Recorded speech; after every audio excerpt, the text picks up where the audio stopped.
जब जॉब चाहिए सरकारी तो इंडिया करे अड्डा 24/7 पर तैयारी।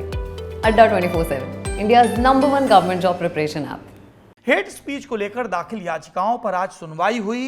सुनवाई के दौरान सुप्रीम कोर्ट ने हेट स्पीच से भरे टॉक शोज, टीवी शोज और रिपोर्ट टेलीकास्ट करने पर टीवी चैनलों को खूब फटकार लगाई।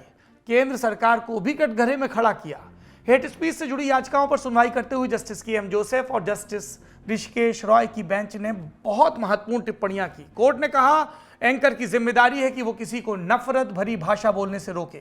ब्रिटेन के टीवी चैनल पर लगे जुर्माने का उदाहरण देते हुए बोले कि दुर्भाग्य से वो प्रणाली भारत में नहीं है।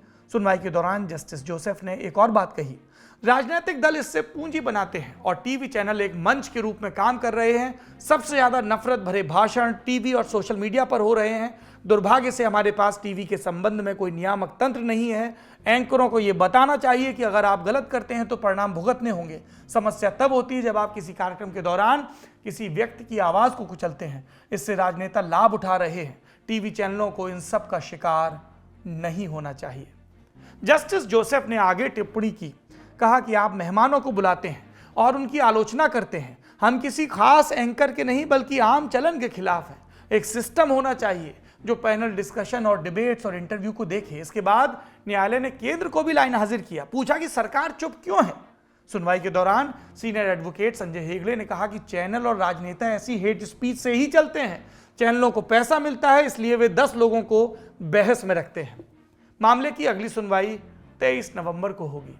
इस सुनवाई में कोर्ट ने केंद्र को यह भी निर्देश दिया कि वो ये स्पष्ट करे कि क्या वो हेट स्पीच पर अंकुश लगाने के लिए विधि आयोग की सिफारिशों पर कार्रवाई करने का इरादा रखता है।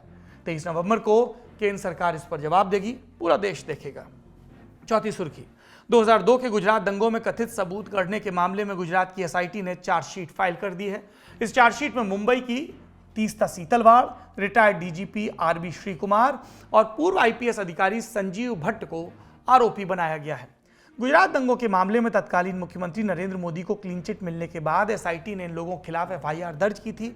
आरोप लगाया गया कि दस्तावेजों के फर्जीवाड़े से तीस्ता सीतलवाड़ समेत अन्य आरोपियों ने सबूत गढ़ने की कोशिश की और यह साबित करने का प्रयास हुआ कि गुजरात दंगे में सत्ता के शीर्ष पर बैठे लोग शामिल थे।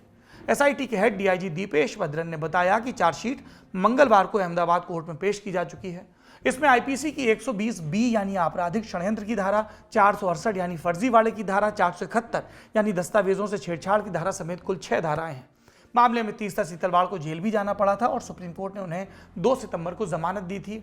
आईपीएस संजीव भट्ट पहले से ही कस्टोडियल डेथ के मामले में जेल में बंद है। लल्लन टॉप का सबसे ठस, ठेठ और ठसकदार बेबी आ गया है लल्लन टॉप का पॉडकास्ट, जिसका नाम है बाजा और ये बजेगा सिर्फ लल्लन टॉप ऐप पर।